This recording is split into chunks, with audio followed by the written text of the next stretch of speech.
matatangi. Gawin nating espesyal yan, dapat palagi. Dito na, siguradong dito ka matutuwa. Ayan, magandang araw mga ka-Antra Local. Kasama natin ngayon si Ma'am Rachel Tating. Siya yung may-ari na itong Teacup Cafe. Yeah. Hi. Yes. And nakita ko dito sa logo nyo, Ma'am, established kayo 2018. Yes. Kwentuhan nyo naman kami, Ma'am. Anong nag-inspire sa inyo para magbuo ng ganitong klaseng negosyo? Okay. So, nag-start ako ng 2018. Naka-cart lang ako. Kasi, maliit lang yung maliit lang yung puhunan ko. Pero gusto ko nang magkaroon ng business. Kasi that time, may baby na din ako, 6 months old yung baby ko. Tapos, alam kong parang kailangan ko nang mag-step up to make money. Alam mo yan. So, ginawa ko, nanghiram ako sa tito ko. Nanghiram ka ng pera? Nanghiram ako May ng pera. malaking sugal yan. Oh my God, wala akong sobrang as in zero ako. Tapos yung partner ko nun, syempre yung kinikita niya lang, alam mo yun, parang. So, alam kong mayroon akong kayang gawin para to make extra.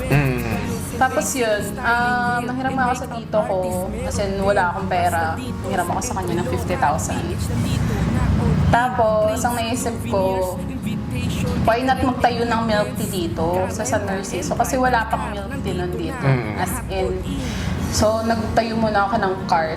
Siguro mga around, nasa 25,000 yata yung paggawa ko dun sa cart na yun, ng kahoy lang. Tapos, so ang matitira na lang sa akin, magkano na lang? 25,000 na lang ulit. So, konti lang ako nag-start. Tapos yun Start hanggang... small talaga. As in from scratch, yung teacup, talagang naisip ko lang, pati yung logo, everything na nakikita nyo dito, naisip ko lang siya. Ang dami nga nagtatanong sa akin na parang, na-franchise ko daw ba? Ganun. So sabi ko hindi, ako lang talaga. From the scratch. From the scratch talaga. Idea, Lahat ng sa idea logo. dito. Yeah. So yun nga, may baby na kasi ako noon. So, aside from gusto kong makakumita ng extra money, syempre, ayoko naman lumayo dun sa baby ko para mag-work. So, sabi ko, kaya ko mag-business. Kasi nung parang grade 2 pa lang ako, pinagtitinda na ako ng nanay ko sa school ng ice candy. Alam mo yun, parang alam ko, kaya ko mag-business. So, nag-try ako mag-business. Ayun. Okay. Magpo-point tayo ng mga sinabi ni Ma'am Rachel kasi medyo maganda, no? Yeah. Ginamit niya yung pera ng iba. Yeah. And nag-hire ka ba na agad ng employee? No. Meron akong Nag-hire ka kasama. kaagad.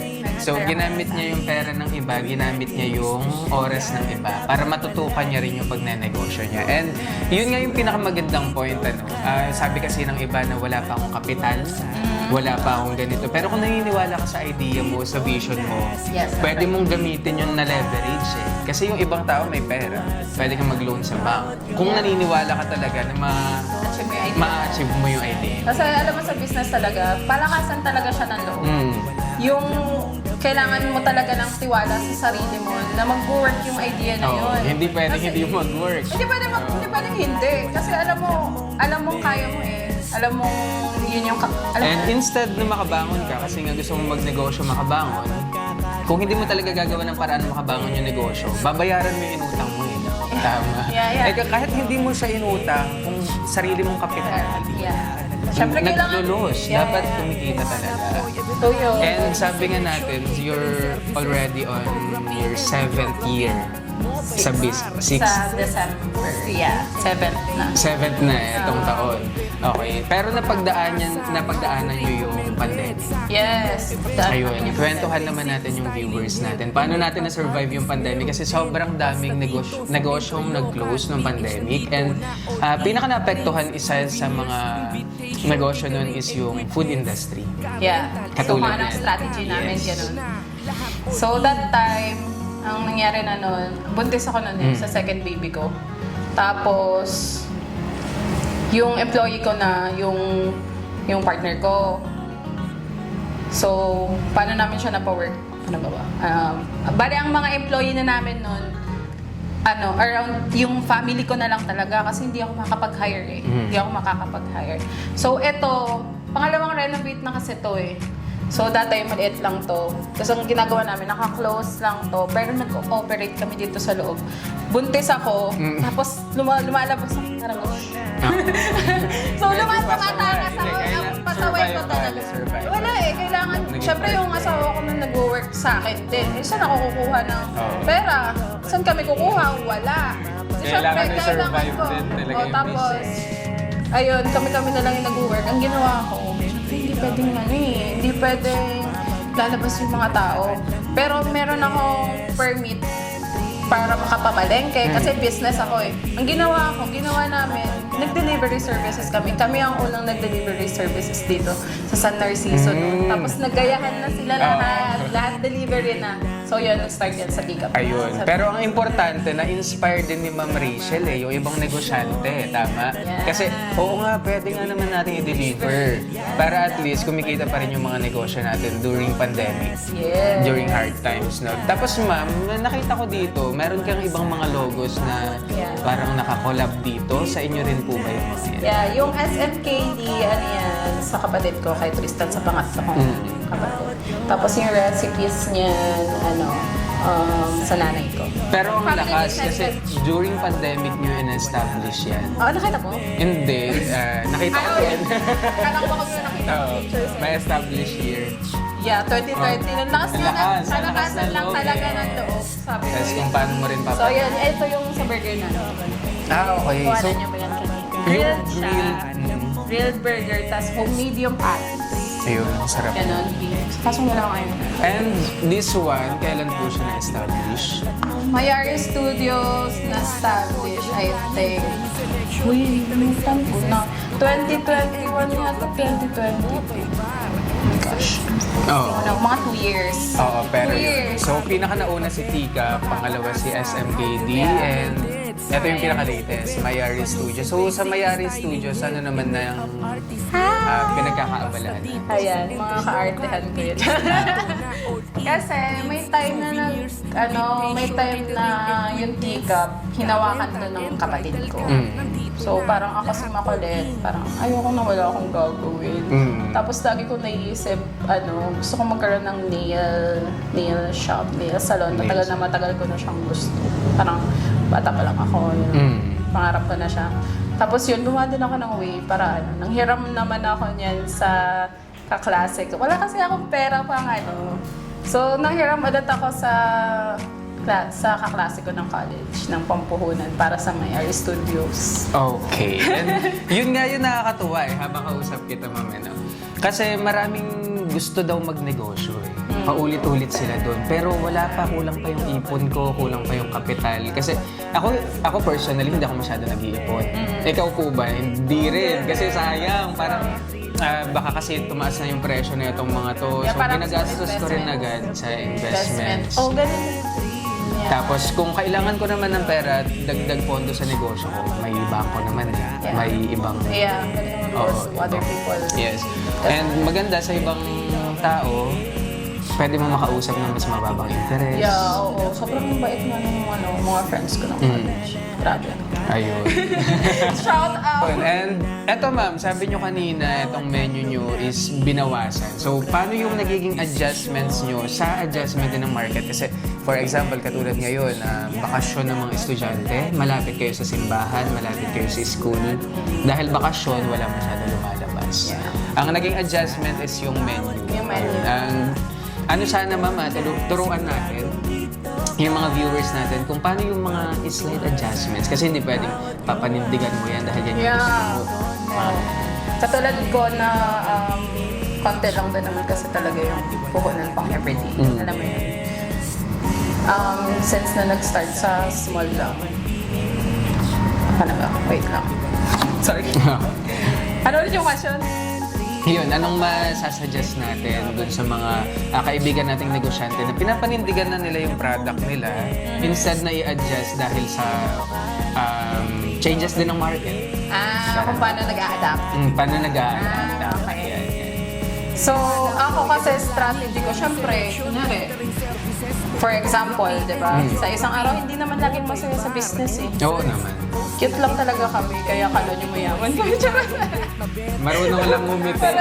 Hindi ako bumiti kahit maraming problema. Pero hindi kami sa business, expect nyo na hindi laging masaya. Hindi araw-araw makaka 5K ka, hindi araw-araw makaka 3K ka. Minsan nga nakaka 2 cups lang kami. Minsan Pero May time naman na sa zero, wala. hindi naman. Yun. Wala naman yun na zero. Pero kumbaga, nyari, time na magbabayad na naman ng kuryente. Ba na may mga bills na. Ayan. So, mag-a-adjust yung pamalengke mo, yung pang-ano mo. So, kung wala naman masyadong tao, diba, adjust mo na lang din yung menu mo. Yun nga, sabi nga ni ma'am na kailangan dun sa adjustment, dun sa pag mag-adapt tayo, kailangan i-adjust natin lahat. Hindi kasi pwede ito yung gusto ko. Madaming factors Kasi nagsasalita ang market. Yeah. Sinasabi niya sa'yo kung anong gusto niya. Yeah. So, kailangan nating mag-adapt dun. And ano naman mapapayo niyo, ma'am, dun sa mga taong hindi naman sila sure. Parang, kasi hindi sila, kumbaga sa marketing, hindi full yung marketing kasi sayang sa pera. Anong course niyo po ba nung college? Marketing. Marketing yan. Yeah. Kaya na-market din ni Ma'am yung Tikap ng tama. Yun, anong masasuggest natin? Kasi sobrang dami na. Hindi, masarap naman yung paninda ko. Okay naman okay lahat. Parang anong mali? Kasi kinulang sa marketing. Hindi pa sila open, gumastos sa marketing.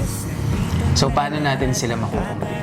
Hindi ako masyadong Hindi ko alam kung paano ako kasi hindi ako masyadong magasta sa marketing. Pero, kasi wala din naman ako. Sa bagay, maraming free marketing. Yeah. Sipag lang talaga. Sipag lang talaga at kailangan mo magpa-cute sa labas. Yes. At kung hindi ka kasi Hindi alam mo kung wala kang pang-marketing na, ano ba? Ano bang medyo magastos na pang-marketing ikaw? Pinaka-magastos kong marketing sa boosting. Nagbo-boost kasi ako, pero kino-compute ko yung per click, parang something. Yung may computation na parang kada reacts nila, yun dun pa lang nababayaran ni Meta. Ay, nababayaran kay Meta. So, yun yung pinaka-expensive. Yun yung So, pinaka-expensive. kung anong masasuggest natin sa viewers Yes, natin na less na pang ng marketing. Kasi sabi nila, may mga nakakausap kasi minsan kami na sasabihin nila, okay yung trabahador, okay yung ambience, aesthetic. Masarap naman hindi lang aesthetic yung place, yung mga ganun. Quality yung food namin, hindi nga kasi nakikita ng mga tao. Yeah. Di ba? Tapos syempre ang aasahan lang nila din yung mga kakilala nila. Yeah. So, paano nyo po na i-survive yung marketing ni Tikap? Kasi hindi naman namin kilala dati si Tikap.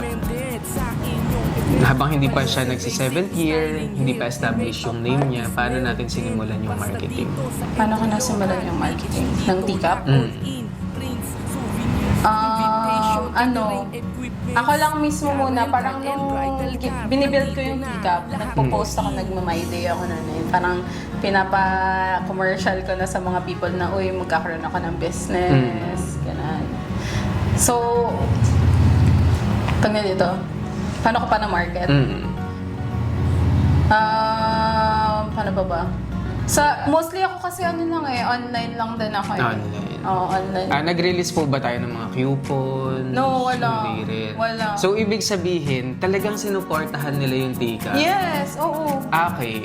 Feeling ko, isa sa mga dahilan is kayo yung unang milk tea nga. Yun, oo. Kami yung unang milk tea. So, parang na-solve mo na hindi na kayo kailangan pumunta ng ibang bayan, ng Zambales, para bumili o matikman ng milk tea, dinala mo na dito. Naalala ko nun, nag-post lang ako sa account ko, sa Facebook ko mismo. Wala pa akong sa Tikap business page. Nag-post lang ako nun. Tapos, parang umabot siya ng mga 300 likes. Malaki na yun. Oo, malaki na Tapos, yun. sobrang daming comments na, uy, parang excited pumunta, nagko-congratulate. Tapos, kinabukasan natin, sobrang daming tao. Sobrang dami. Nakakatawa. Excited sila kasi first time. Parang yung parang 24 liters ko nun ng tea, naubos siya within an hour.